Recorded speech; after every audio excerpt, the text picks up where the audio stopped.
Welcome to Rock That Relationship, a podcast about all things relationship with Corey and Tracy. Now let's get real and start creating relationships that rock.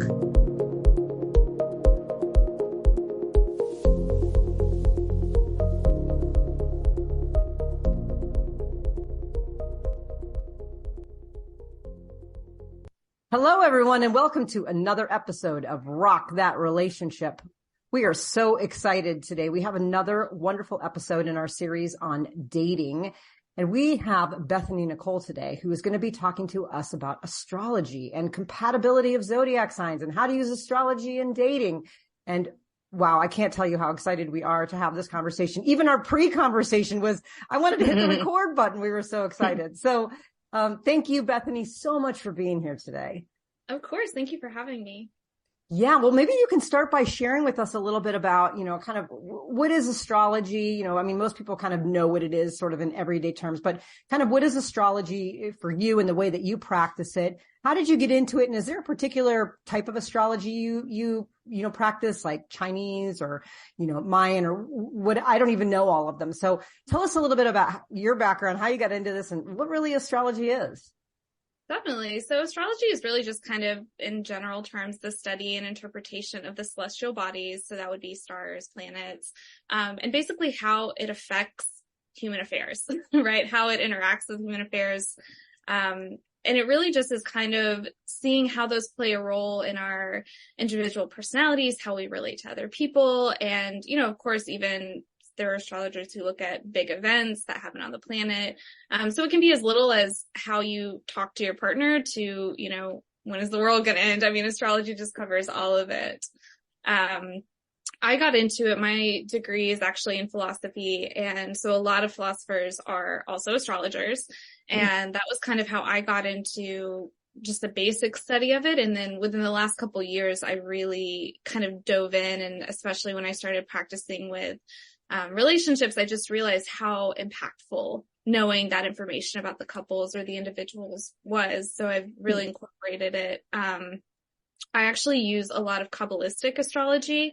They have a different calendar. I don't use their calendar, but I do use a lot of their concepts.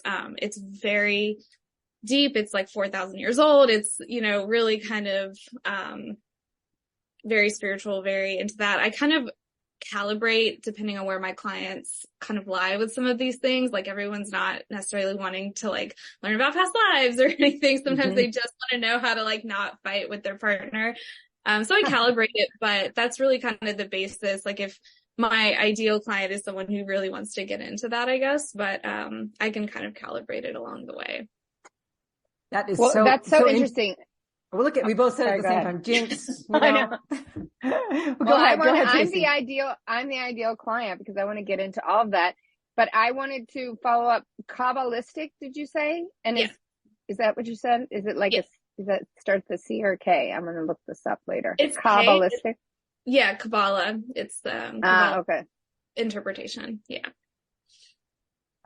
Well, cool. I'm going to follow up too and say, that's so interesting. Like Tracy just said. So I actually wanted to follow up because you said something about past lives. I had a past life regression not too long ago, and I'm really into past lives. And I didn't really know that there's an intersection between astrology and past lives. Could you maybe share a little bit about how those two might be connected? Absolutely. Yeah. You really see it.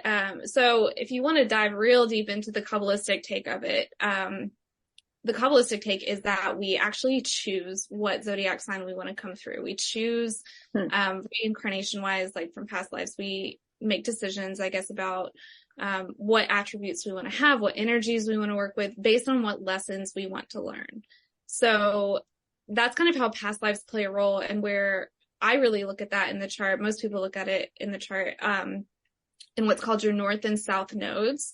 And basically your south node would be kind of what you worked on in past lives. So by the south node, you could kind of feel out based on some other aspects of the chart what someone might have actually been in a past life. And then the north node is showing what you want to learn in this life. So past life would be south node where you've been, north node where you're trying to go. And that makes sense. You can also look in the 12th house, the house of karma, and see what that could look like. And you also have Saturn, which is the planet that's considered the Lord of Karma. So where it lives in the chart can also give you information about something from past lives and what you're trying to work on in this life. This is so interesting because so I believe in, reincarnation and all that. And so I've always been thinking that this life for me is about relationships. And Corey and I just met 2 years ago, and we were told that we were married in a past life by a tarot card reader. And we've had really weird experiences since the day we met, and we're not a couple or anything. We're just friends. And it's really bizarre, like how much overlap we've had in our lives. And would you be able to be with, if people come to you, could you do like two friends together, or is it better just to do like each person separately? I usually look at it, the way I do it with couples, and the way I would do it with that is I would look at each one separately, do a separate reading, and then do a session where it was combined and seeing how they interacted with each other. And then getting I also use a lot of intuition and intuitive hits on maybe what's and I do use cards as well. And so sometimes you don't always get specifics of like, these people were married, or sometimes you just get more of like, there is a karmic entanglement or there is a reason. So sometimes you don't get specifics of like, oh, they were a tailor in their past life, but sometimes you get like, especially the one you see a lot come through is, religious ones, like especially right now in this time in astrology, there's a lot of like past lives of people who were nuns or priests or different things. So sometimes you'll get something specific like that, but generally it's more, at least for my readings, it's a little bit more general of like there's some sort of karmic entanglement. And can you do online readings, or do people have to be in person with you for you to read do you like read what's coming off of them, or how do you do that? And you can do that during doing Zoom. I do Zoom ones all the time. I also can do, sometimes I have people that I do it with through emails. Sometimes I do, even like, this is more like friends and family or close, like referrals. I can do it through text message. If people have like a specific question, I can just kind of tune in and do some cards and see what's going on. Wow. That's really cool. I know. And I've been telling Corey the astrology stuff is very cool. And now that it's tied into past life stuff, she seems to be quite interested. So I think Corey and I need to explore this more, because I'm telling you, weird stuff's been happening since we met. So moving on from that, like, do you really think there's such a thing as astrological compatibility in relationships? Like, have you seen from your stuff, like, do some signs align better than others with each other? Yes. There are, I do disclaimer it, obviously, as far as there are exceptions to the rules. There are different aspects of your chart that can interact in different ways that can overcome other aspects, I guess, if that makes sense. But I feel like even just elementally, certain signs are going to interact a little bit better. Now, if you have advanced information, then you can get along a little bit better because you kind of know the game, if that makes sense.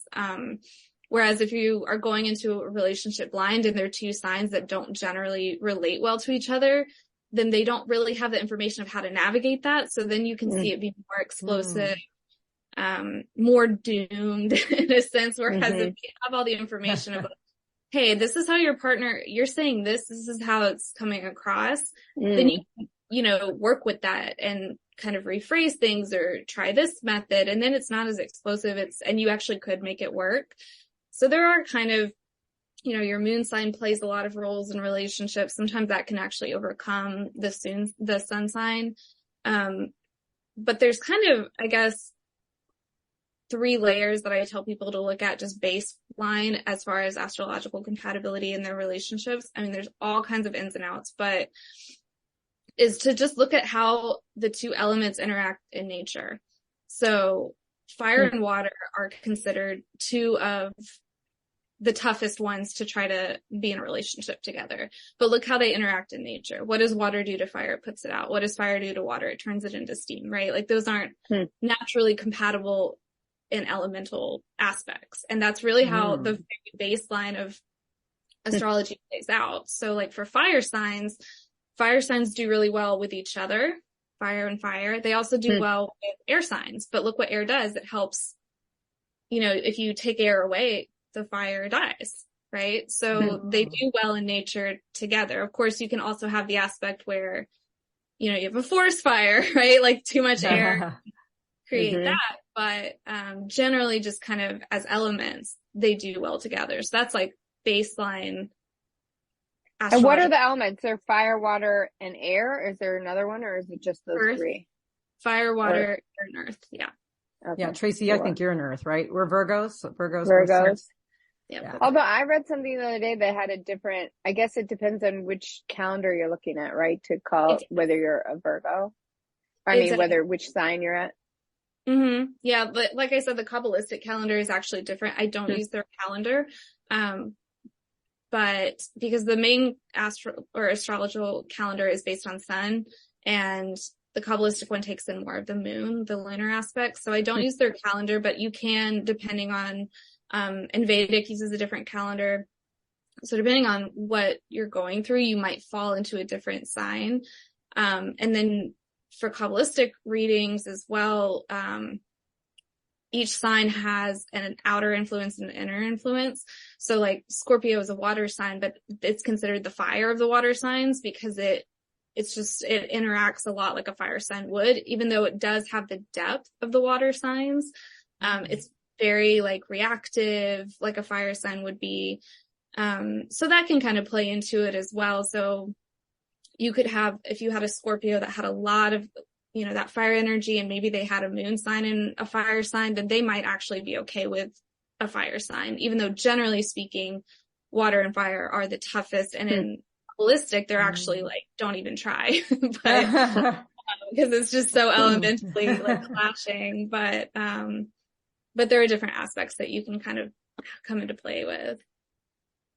Wow. So you talk about this compatibility kind of on a general scale. So say I was going into like the dating world, and I know that I'm a Virgo sun and I'm a Taurus moon, and I'm going out there. What can I do like ahead of time or to prepare myself to think about compatibility in dating? Am I looking at another person's sign? I mean, that whole like pickup line, like, hey, what's your sign? Like, I mean, is that really like something I want to do, how would I use this astrology to sort of be proactive in my dating situation? Even though I'm not looking to date, but just generally. Yeah, I usually don't encourage, because you can see that, right? Where people are like, oh, I would never date a Gemini, or I'm this, I would never do that. And I don't usually encourage like that extreme. Because again, there's a lot of aspects that come into play with relationships, and we can dive into some of those more. But basically, I just encourage people to use it to understand yourself first. Like that's the first level. Like you're a Virgo with a Taurus moon. So you're looking at very earth-centered energy. You're looking at long-term relationships. You're not super fast paced. The Virgo can be very intense and strong. So you might need a good, strong vessel to help, contain that, because Virgos are, not everyone's bag. Aries aren't everyone's bag. They're Taurus, or like a Taurus can kind of go in and out of the different signs. They're much more compatible with, a lot of the signs, whereas, Virgos are a little bit tougher in that aspect, but they're special, right? We're special. we like things our way. Yes. And that's okay. That's just knowing that about yourself. And so, and Virgos generally like things kind of scheduled. They're going to not do as well with maybe, a Sagittarius who isn't as careful with time, and they're a little bit more seat of their pants. And, but again, it's seeing how these aspects play out, because you can also have the wounded aspects of a sign that are more present versus if somebody's done a lot of work on themselves, you might have kind of a different play on that. If you're healed versus if you're still working on these shadow aspects, that can present very differently. But I would say the first course of action is to really see how it presents in yourself. And then you can kind of see what you would be more compatible with on the outside.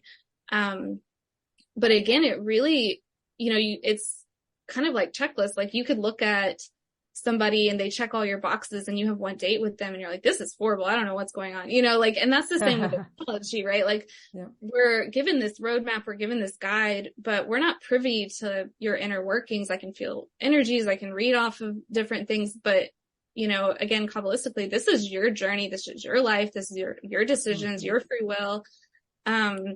Especially in the realm of relationships, you have so much free will. Like you can bend and shape and break yourself into a relationship that I can look at and say, like, this is not a good relationship, but you could make yourself fit into it, right? That's your free will. That's your decision. And so that's kind of where I say it's good to take these things into consideration. And I do think there's, you know, a lot of elements that are hard to overcome in relationships. So I think it's just the same way that you would be like, I'm really clean. Maybe I don't want to get with somebody who's really messy. It's like the exact same dynamic, right? You're just knowing yourself. Do you think, I think it's similar to using like, and I think one should consider all these things, love languages, attachment styles, and astrological signs, I think. I mean, I think you need to look at all of those, right? Like, and do you see that when you're working with people like, okay, well, you might be a Virgo. Like I'm a Virgo. I used to be very, you know, avoidant, dismissive person. And now I'm moving more towards secure attachment, but I still am anxious and I'm triggered by people that are avoidant, dismissive, right? But then like I take that into consideration and then I look at also the love languages and then the astrological sign. And I think what you're saying, like, you've got to think of those things, look at those things and then say, okay, if I'm saying something, how is that person receiving it? Like I might receive it totally different. And that's something I've only learned over 50 in the last 2 years is like, and in fact, in this last situation I had where I was doing things that were so triggering to the other person that it was like, I didn't see it. I see it now and we're on really good terms, but like, I couldn't see that. I couldn't see that what I was doing. I felt like I was just being, you know, normal, but it was so triggering to that person because of her sign and her attachment stuff and all that. Absolutely. And that's a little bit of why Virgo can be a tough one, because their communication style is so forward, so to the point, so blunt. And that can be such a beautiful thing, right? Like sometimes we need that clarity in communication. And that's one of their strengths too, is they're very precise in what they're saying. Whereas a Gemini might, you know, say a lot of things without necessarily having the precision piece. So Virgo has like a beautiful quality of that, but it's just not everyone's bag, right? Like some people, you know, with a Cancer, that would be a tough match because Cancers are very emotionally sensitive. So the way that you're communicating, and I have a similar style as an Aries and my communication planet is also an Aries. So I'm very similar in my relationships where I'm like to the point, like, hey, you're messing this up. Can you stop doing that? And that's just like not everyone. But like with the right partner, they're like, oh man, I'm sorry, I didn't notice. But with, you know, a person that can come across very like, I'm not mad, but I feel like I spend half my life explaining to people I'm not mad, like because such an intensity. And Virgo has that too. They're just like, I'm not mad. Can you just not do that? Like, I don't understand why you're upset. Like, so you're an Aries.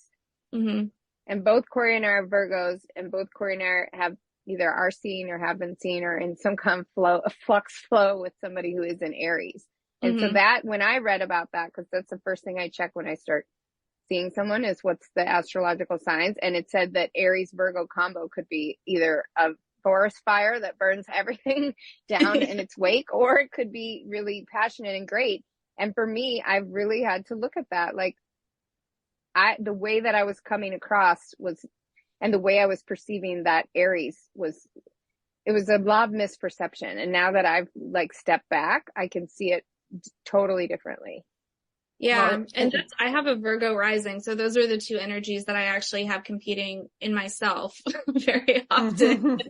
And again, I can be a forest fire. I can use it, you know, advantageously. And those two signs, I mean, this is kind of the second layer of compatibility that I have people look at, where it's just the energetics. And Aries and Virgo are intense. There is nothing chill about either one of those signs. Like they are, but they're incredible leaders. They're incredibly strong. They're very, I mean, they're here to kind of they can break things down, they can make change, they can Aries is a little bit more of the leadership role than Virgo, but they're both very powerful. There's a lot of energy there. So they're both very my way or the highway, however, so they can butt heads really hard on that. And they're not ones to really always back down either. They're very convinced that they're right. Both of them are very convinced. And sometimes I've just dealt with this on a very hardcore level. Yes. Yeah. So it's just about, again, it's, but earth and fire can do fairly well together. Not always, because, and it depends on how the Virgo presents as well, because sometimes Virgo can really come across as like a wet blanket to a fire sign.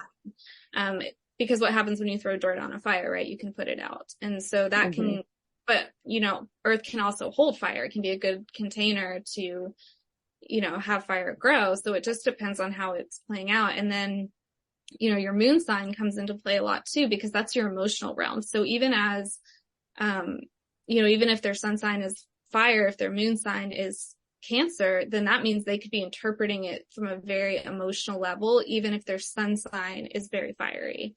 So that comes into play a lot too. But even just looking at, the second layer of energetics, that's another huge player in the compatibility game, because, you look at like fast paced signs, you look at intensity of the signs, like, are they ones to back down? Are they ones to fight? Are they, very convinced of their, place in the world? Do they think they're right and you're going to be wrong? Like, those are ways to look at as well, if it's going to be a harder match. And again, like, I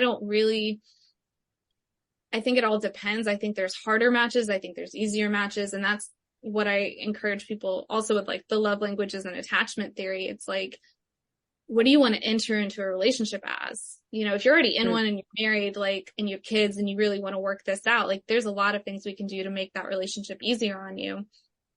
Is it ever going to be the most naturally compatible? Maybe not, but if you're not in a relationship, you're looking to get into one, it's like, I don't know, I always say it's like a love buffet. Like, you should get everything you want out of that relationship. And if you're single and you're not tied to anyone, like, take your pick, like, if you want something to be really passionate and romantic and that's your love language, like, then go for that, pick that, choose that.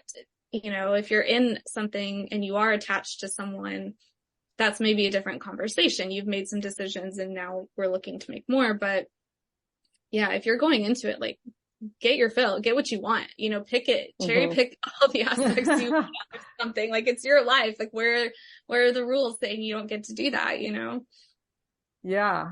Wow. Well, I find it so interesting when you're talking also about like moon signs in particular. I've heard moon signs and rising signs and different areas of our chart that have, different houses and all that stuff. Like, I think, my partner is an Aries and we show up very differently than Tracy does with her Aries. And sometimes I'm wondering if my partner is even an Aries, because she, like, so many of the attributes just don't fit. So different. Yeah. But I'm wondering if, like, could it be something like a moon sign? Like, what exactly is a moon sign or rising sign or other things that maybe there are other telling parts that are just sort of dominating at this part in her life? Or how does that work with all these different other types of signs?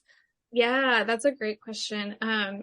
It's a very layered one, but I'll give kind of like the general, like, people at home can kind of look and figure it out, version, I guess.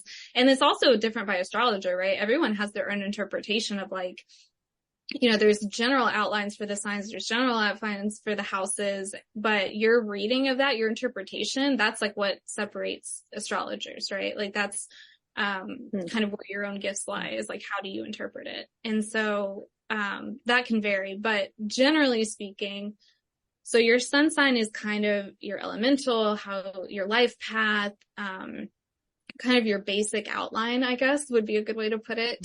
So a lot of your traits, a lot of the way you navigate life, are going to be present. Your sense of self is going to be present kind of in your sun sign. Your moon sign is your emotional realm. So it's how you show up emotionally to things. And I kind of look at it as like, when things are hitting the fan, this is your fallback, or when things are going well, this is your fallback. So, and when does that happen? A lot. When are you using your emotional realm in relationships? So it shows up a lot in relationships. and it can be very present in how you're relating to your partner, what you need from them, how you're interpreting things. So that can actually sometimes, depending on what it is, especially if you have kind of a more demure sun sign versus a very intense moon sign, that could show up. And different people can trigger different things in you also. So they could be relating to you more on a sun sign. They could really trigger your, deeper emotional aspects. It just depends. And then your rising sign is kind of how you're perceived in the world. It's kind of what you grow into as you get older, and Kabbalistically, it's your tools to help you with your sun sign, with your life path. So that's kind of how it's viewed in that aspect, but it can be presenting as the dominant energy. Sometimes it can seem like it's overtaking the sun sign. And that's where like kind of sitting with someone and seeing how they're interacting with, each other or with you, like you can kind of get a vibe of, okay, this Virgo is like really out there versus like, I wouldn't even guess they had Virgo in their chart, So those are what they call your top three, is your sun, moon, and rising. And that's the first place everyone starts, is that just gives you so much information. But then you can kind of start getting into planets. So then you would go to Venus, which is the planet of love. So you would want to see where that was. I look at the Mercury, which is the planet of communication. That can give you, mine is also in Aries. So that's pretty much sums up my communication style, is fiery and intense. Like that's, it just sums it up. Like, and then you can kind of go into, you can also look at Saturn, which is the Lord of Karma, to see where that lies. That can play a role.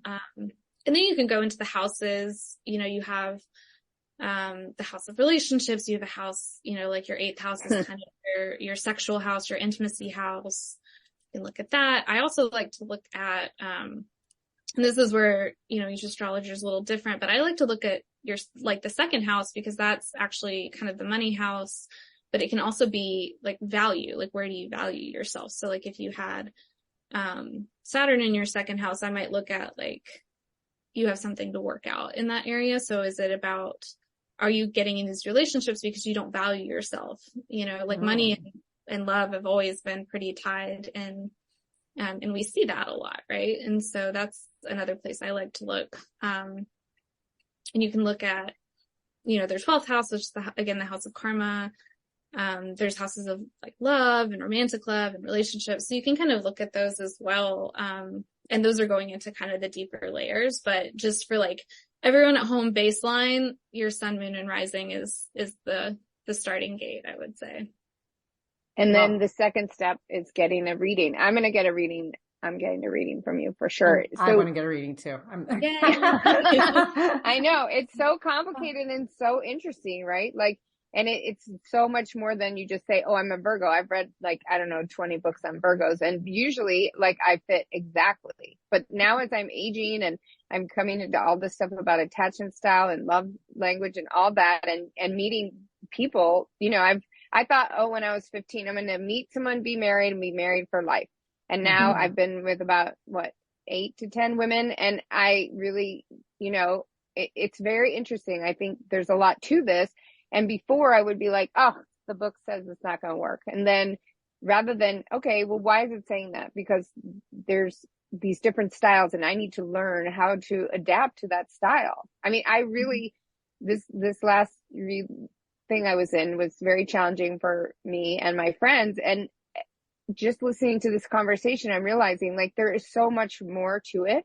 And the way that I come off, and Corey knows this, I mean, I'm very intense, and that I didn't realize how triggering that is for other people, just that being, you know what I mean? Yeah.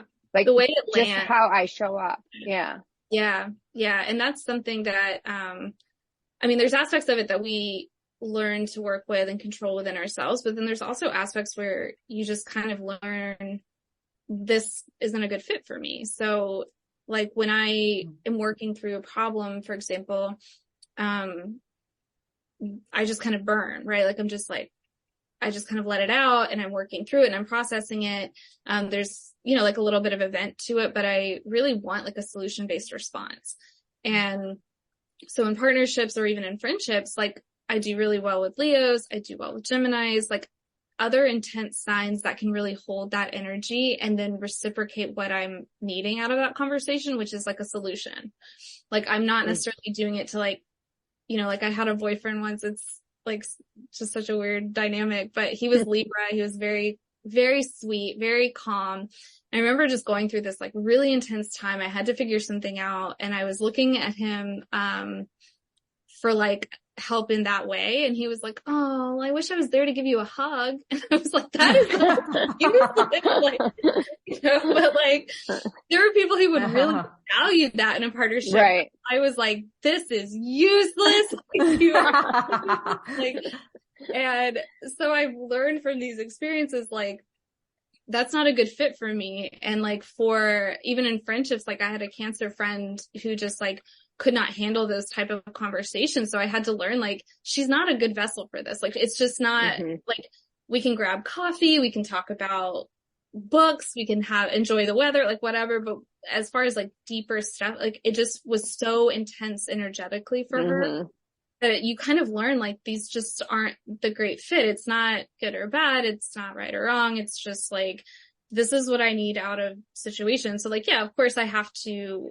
you know, monitor myself. Like as far as like venting or fire, like it's like flops. Like sometimes you have to put your glasses on because like everyone can handle that intensity. And Virgos are pretty similar. Like they're just very intense, and that's strength, right? That's survival. That's like getting things done. That's a beautiful aspect. But like, you know, with fire signs, you know, it's an earth sign, so it's a little more grounded, but with fire signs, I tell them, you know, look at the elements too. Like with a fire, you can like cook yourself a 4-course meal, or you can burn the country down. Like you have to navigate it in a way that's beneficial to you. So like, you know, when I have a problem, like I have friends, or if I'm in partnership at the time, like I have other fire signs who like love conversations like that. They're like, yeah, like this is great. Like we're getting stuff done, and like we're working through this problem, and here's some solutions I see. And like you feel really energized, and they feel really energized. Whereas with like Cancer, they're like, oh my God, I cannot with this. And so learning to navigate that. Well, I was married to a Libra for 8 years, and she wanted just I wish I was there to give you a hug or whatever. But I was like, you need to do this is what I'm doing. And I got that over and over. And she's a psychologist, and she's like, sometimes people don't want your advice. They just want your support. And I'm like, what? Support. Yeah. That's a conversation I have with couples all the time, where it's like, you need to discuss with your partner what you want out of a conversation. And it's not that they'll never want the opposite, right? Like, because there are times where it's like, there's not really a solution I need. I just need to like cry, and I just need somebody to be there and just be like, hey, it's okay. Like that, I get it. You know, so every single conversation I have with someone doesn't have to be that. There are times when I need something else. And the same with other people. Like, you know, sometimes that's the beauty of our signs. Like we're butt kickers. So like sometimes other people do need their butt kicked. Like sometimes if they're crying to you, you need to say like, I get it. This is sad, but like, your rent is due. Like, we've got to figure this out. Like, can we cry on the other side of this? Because otherwise, like, you're gonna be homeless. Like, but and then we need the more emotional signs to be like, you're really holding all this in. Like, you need to let some of it out. Like, you know, we're beautiful in the way that we can interact with each other, but we need to communicate that to each other. And just baseline, I need more solution-based conversations than I do emotional ones. And other people are flip-flopped. So it's just communicating with your partner of like, it's knowing yourself, it's knowing them, and it's having those conversations. You can even say it. I've had one couple that were just really, just had such a hard time with that I was like, just before any like conversation like that, every time just say like, this is what I'm asking for out of this conversation. This is what I need. It was changing so much, and they were so combative with it. And so, I mean, if that's what they were married, I wouldn't recommend that for like someone just dating someone. I would at that point be like, you're probably not that compatible. But, if you're in a marriage or something and you're really trying to work it out, then you could get to a point of just like every conversation, just say like, hey, this is what I'm asking for out of this. And that just deletes all of the, you know, you're not giving me what I need. You're not listening. You're not hearing me. You're telling me you want to give me a hug. I need you to give me solutions. Like, you're just navigating around all of that. Yeah. You know, as you're talking, it's so interesting because I'm thinking, you know, as a Virgo, I was with a Virgo for a long time, and then Tracy's a Virgo. And then I have another friend, a newer friend of mine that's a Virgo, and the intensity of our conversations. I mean, it got to the point where I even have, I have a daughter, and she was pretty young at the time, went with my ex, and she would always say, why do you argue so much? And we both look at her and we're like, we're not arguing. We're just so excited about this topic. Whatever it was, we'd be talking about some woes of the world or whatever. And she couldn't understand because it felt so intense. And then other people have made comments about Tracy and I that we are just in a totally different world. Like when we're in group settings and we're in a conversation, it's like, you don't even try to enter. Like, we don't do it and on people purpose. Are like, there they go again. And they're like, we're over here in the corner. Like, but that's how we are. Like off-putting to other people. You like Virgo times 2. And it's like, oh my gosh, right. You know, so I think about like what you're saying. And that feels, in a sense, like from a friendship standpoint, it feels very compatible. Like we just bounce off of each other. Whereas I've noticed with other people, it's a lot more effort and work. You know, other friends who might be, you know, other signs that are just a little bit more introspective, or maybe they're undecided about something. And as, you know, Virgo, I'm just like, boom, I want to move forward, just kind of like your solutions thing. And so I see that.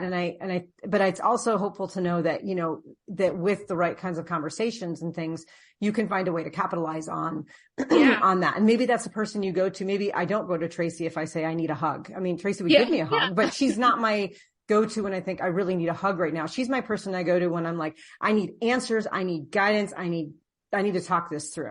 I just want to say I can be both, and I am both for a lot of times, but you just have to say that. And that's the thing. My best friend is like that, where she's called tough love. And I've had to say, I don't need your tough love today. I just need you to be supportive. And I think that that's something, as you get older, you learn. Like Corey and I have a mutual friend who does not want to hear about, I used to be a police officer. I used to work on genocide stuff. Doesn't want to hear it. And she did not like me at first. And that was a big issue. And we recently had lunch and we were laughing about that, because once we learned to what the problem was, right, it's not there anymore, because I don't need to talk about that stuff. And in this current situationship, I'm not, just by changing some of my ways of being with certain people doesn't mean I'm giving up the aspect of who I am or at my core. But, you know, when I was 20, I'd be like, you don't like it, pound sand, you know, but I'd use a terrible swear word. And now I'm like, oh my gosh, like I'm so mature. I'm impressing myself right now. I'm like, oh, maybe I should come off a little bit differently.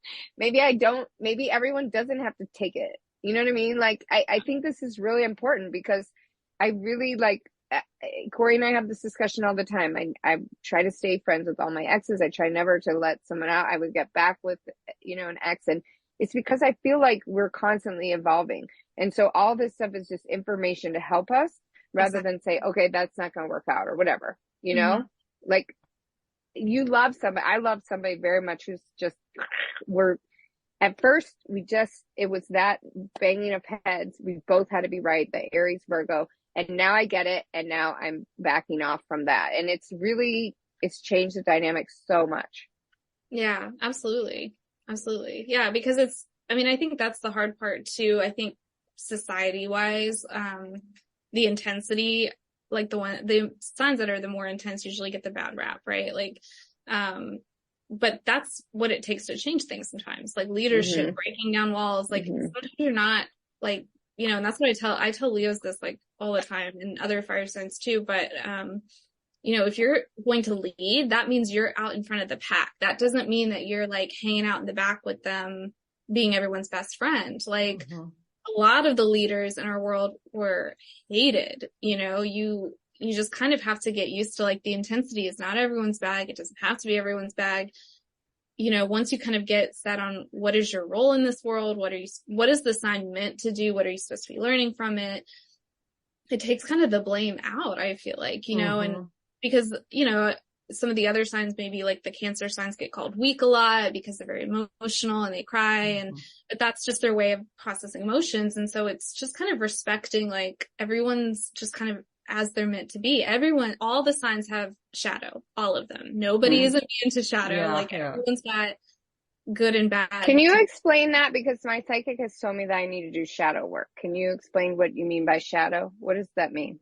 Yeah. And astrology is a little different than maybe, what she's telling you, like as far as shadow in that, our shadow in astrology is kind of just the aspects that need transformation. So, or the aspects that come out when you're wounded. So like for Leo, it's, they're very much leaders, but their shadow would be their ego, right? That's the thing that they need. In Kabbalah, it's called tikkun. It's like your soul correction. It's like what you need to work on. I think that's what she's saying. That's what the psychic is talking about. Yeah. And then with shadow, what that can look like too is, depending on what the society is at the time.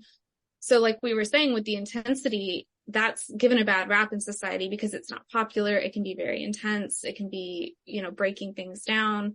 And people don't always like that. So you think, okay, I'm wrong. So it becomes part of your shadow, and it's actually something that's very strength based, but everything is neutral, right? Like everything, depending on the situation, like, when you talk about really intense aggressive energy, if we're sitting having coffee, that might not be the best energy, but if you're going into war, like you're trying to get that energy up, and it's applauded, right? Like you're a war hero if you're like aggressive and strong and intense. Right.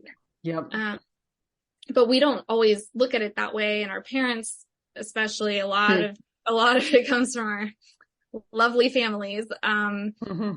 Don't always see that. So we put it in the shadow. We put it in the weakened state. We put it as something bad, and we don't access it in the way that embodies its truest potential. And, but it's all for the benefit, right? Because Leo has, the ego side, but if it can learn to transmute that, it does need to have a strong sense of self. Leaders do. They can't have breakdowns if somebody's, I don't like you, or I don't agree with you. Right. Like, you have to be like, I don't really care. I know that I'm right. They have to have that to an extent, but when they start having ego, they lose people. They become ineffectual leaders. They start making decisions based on themselves.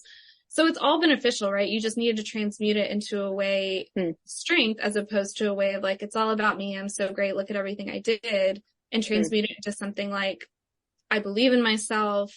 I know I'm right. I can handle adversity, like whatever it is. So that's like transmuting a shadow, or like the weaker aspects that we might fall on with some of the signs.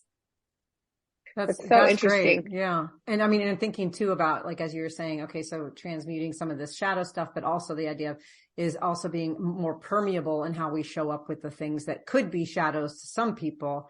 Like I can steamroll some signs, when I'm intense, but there's other signs that really appreciate that. So like my exact behavior is that sort of like the same thing too, in some ways, where like you could also be perceived differently based on even the same exact behavior? Absolutely. Absolutely. Yeah. So it's, again, getting that calibration, right? And that's another place where I really encourage people to be gentle with themselves. Like, we're here to learn this, right? You're coming into this sign to learn its behavior and to learn how to do that, to transmute it. But what happens when you're trying to learn something like balance? Like if you're on a skateboard and you're trying to balance, you're going to fall this way, then you're going to fall that way, or on a bike or whatever. And then you learn to get in the center. But a lot of times you're going to fall way far to the other side. So as an Aries, there have been times where I've been way too aggressive.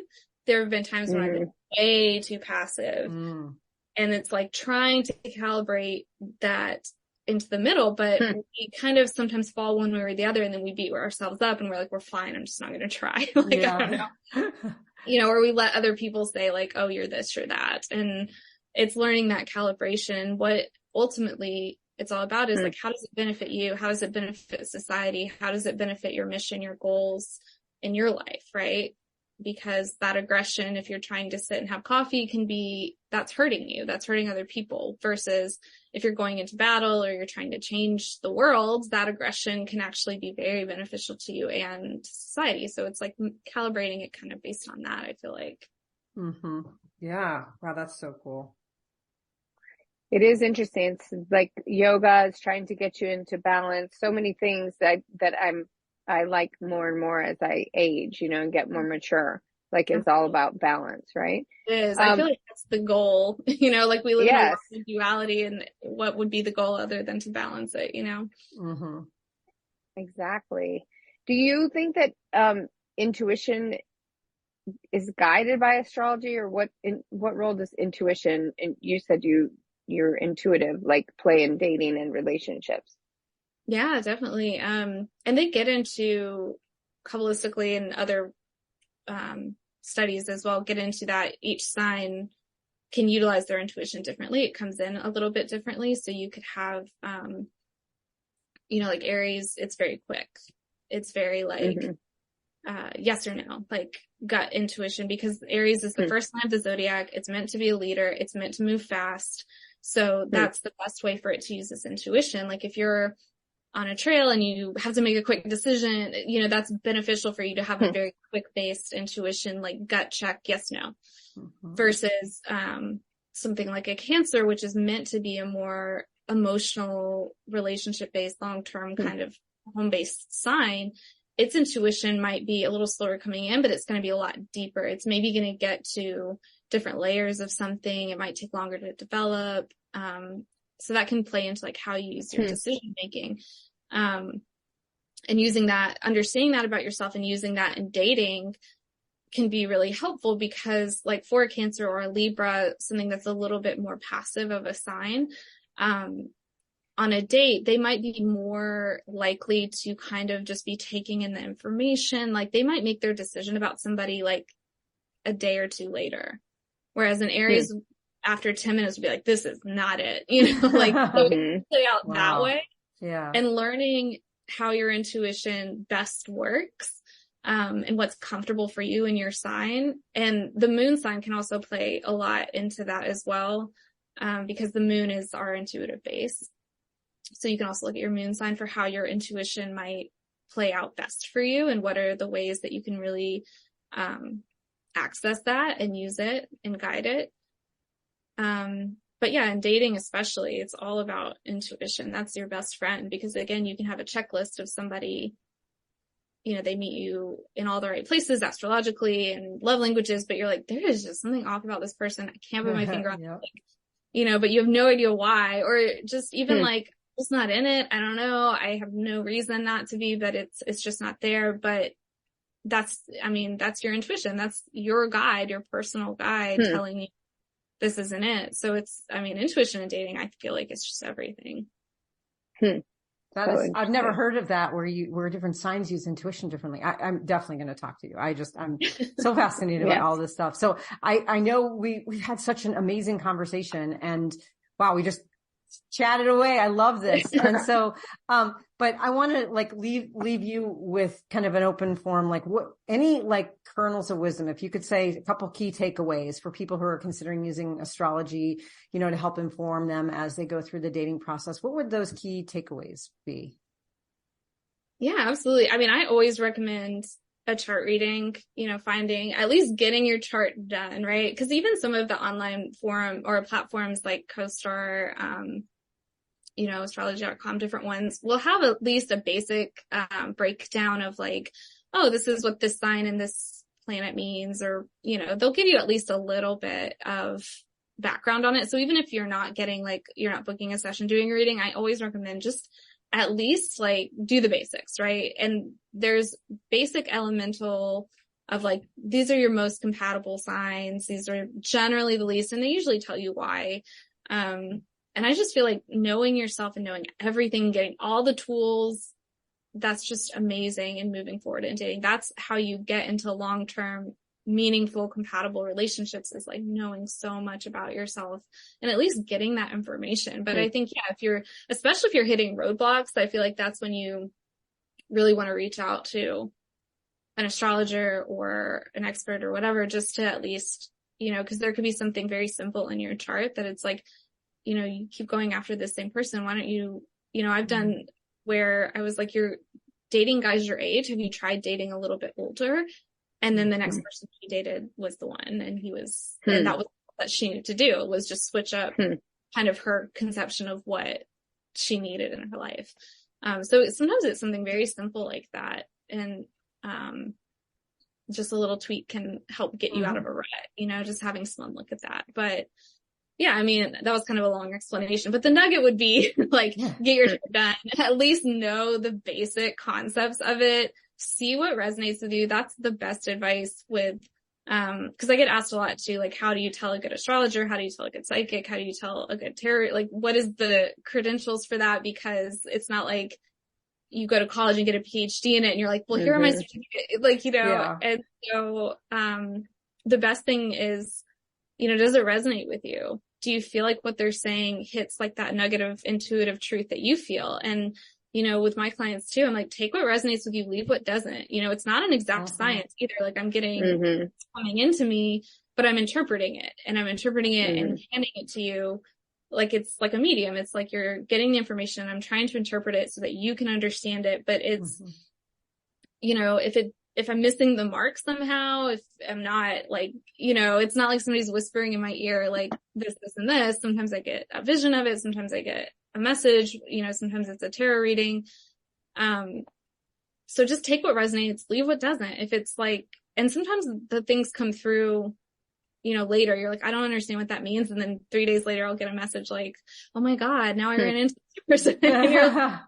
But yeah, the best way I feel like to choose these things is like what feels good to you, what resonates with you. And if something doesn't resonate, if you're, a Virgo and something about a Virgo reading doesn't resonate, then look at some of the other aspects. Like maybe that's what's taking over. And, just if it doesn't resonate, it's fine. Just let it go. Like it's not, it's not like you believe every single thing Costar says, Right. Well, yeah. And I think that it's just good to try these things. I had never even considered going to a psychic before. I used to make fun of them before Corey went to one and then I went to her and she was right on. And I have to tell you, like, you responded to us right away about this thing. And I feel like a connection to you. Like, I feel like you really know what you're talking about. And I everything you're saying is resonating so much with me that I'm so excited to have you do a reading because I feel like you're really authentic and you're really like care. And, we didn't know you before, so it's hard to know what was going to be said. But from my experience of this stuff and also being a rational, logical, Virgo lawyer type, like everything you're saying has so much value. Like it's so important and it's not out there, right? It's really practical and usable. And, I'm just very impressed and I'm so excited to get a reading from you. Yeah, absolutely. That's actually something I do. Like sometimes I'll have clients that were, a friend of a friend, like a referral, like I read for their friend and they got referred. And the first thing they'll say when we get on the call is like, I don't believe in this stuff. I don't know anything about it. And one of the first things I do with them is we do like 3 breaths in, 3 breaths out. And I'm like, just in this space, in this call, like, what do you feel? Do you feel like I'm going to lie to you? Do you feel like I'm going to do any of these things? And they're like, oh, no, like, I don't feel that way. And I'm like, all right, now we can move forward. Like, that's how you can tell. Like, if the answer to that is like, yeah, I feel like you're going to lie to me. It's like, well, then we don't have to do this. Like, that's okay. Right. Exactly. I think it's about like, getting into your own intuition. And I think that's the best way you can tell about an intuitive expert is like, what does your own intuition tell you? And one that I like to do as well is, I tell people because, we are astrologers, intuitives, and that a lot of people are like, oh, so you must have all the answers to your own life. And it's like, no, that's not how this, and that's one of the beautiful things about, this work is that you're always learning, you're always developing yourself as well. And so I always tell people like, one of the first questions you should ask a psychic or an intuitive or even, a yoga teacher trying to give advice or whatever it is, it's like, what are you working on? Like, and they should be, and that's Kabbalistic too. That's one of the Kabbalistic tricks they tell you about like how to find a good teacher is, they should be able to tell you like that, like, oh, well, this is what I work on myself. And if they can't tell you and they're like, oh, I don't have anything, it's like, run. That's not accurate. That is great. great. Another like fun tip for finding someone you can relate to. That is great. Well, especially as a professor, I'm thinking about, okay, the question my students should be asking is, what are you learning right now? Right. What are you learning? Yeah. Right. Yeah, because you always want to have that. And that's, the best, psychics, intuitives, and leaders of our time have gone through immense struggles and different things. If you come into this world perfect, then what have you learned? So like, you should always be learning. And, I have Kabbalah teachers who've been studying for 40 years and they can tell you just right off the top of their head, they're like, oh, now I'm working on this. Like, Yeah. So I feel that's, of all people, they could be the ones to be like, oh no, I figured it all out. Like, right. No, right. And I feel like that shows you like how authentic someone is and if they're going to be honest with you. And it doesn't have to be weirdly personal. They're not like, you know, you don't want it to be like, well, my boyfriend said this to me yesterday. And right. it's like, oh, I generally have this tendency and I've been working on it. And, but yeah. Yeah. Well, this has been so fantastic. I'm also going to reach out, for a reading, as I've said now 3 times, because I want to make sure that our listeners know, that they can reach out. That is, again, if you're, you know, maybe you can share with us, like, what kinds of things, are you available for? Do you have, you know, any resources that you want to share? Are you available for readings? I mean, Tracy and I just sort of assumed that we are going to come to see you, but we don't even know that you do, if you're going to be able to do readings. Where can our listeners find you? What can they find when they reach out to you? Absolutely. So yeah, my website, BethanyNicole.com. My sessions are called Written in the Stars sessions. And, the way they usually work is I do tune in, tarot reading, and then we do your chart, and then we do some key takeaways. So what are the things that you can use in your day-to-day life, like a little bit of a checklist. And then you get all of that emailed to you afterwards. So you can always go back to it and look at it. And so you can book through my website. My calendar's a little funky, so I usually have people just reach out through email, and that's just Bethany@BethanyNicole.com. And I'm also happy, I do free consultation. So if somebody is, just wants more info, is a little unsure, has never done a reading like that, like, I'm happy to just have a quick conversation, or just to see if we're a good fit. Like, I'm fine with that.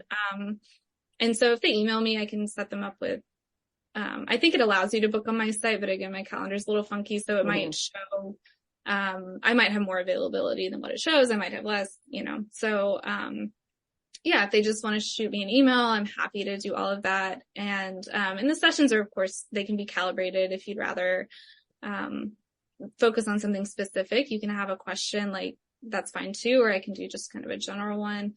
Just whatever is like going on is fine. Excellent. Well, I want to say thanks. This is awesome.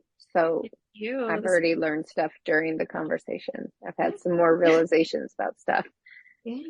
Yes, absolutely. I'm fascinated. I mean, I've always really liked astrology. It just, I've never really gotten, as much kind of, you know, depth into it beyond maybe my sun and moon sign. And so it's just so fun to know that there's a lot more out there that just, you know, makes this all much more kind of complex, which is good, right? Because then it's not so surface. And I, you know, our conversation was great. So Bethany, thank you so much for taking the time to be with us today, to share your wisdom and your insight, your excitement. You can tell that you're really passionate about this. And, and thank you for helping all of us, Tracy and I, and all of our listeners who just are going to learn more about themselves. And then for those out there dating, or looking to date, you know, finding more tools and more ways to kind of have that self-awareness and to be able to go out and find, you know, a partner that feels like a good fit. So, thank you again for being on. And for the rest of you, for all of you out there, for our listeners, make sure that you go out there and rock those relationships.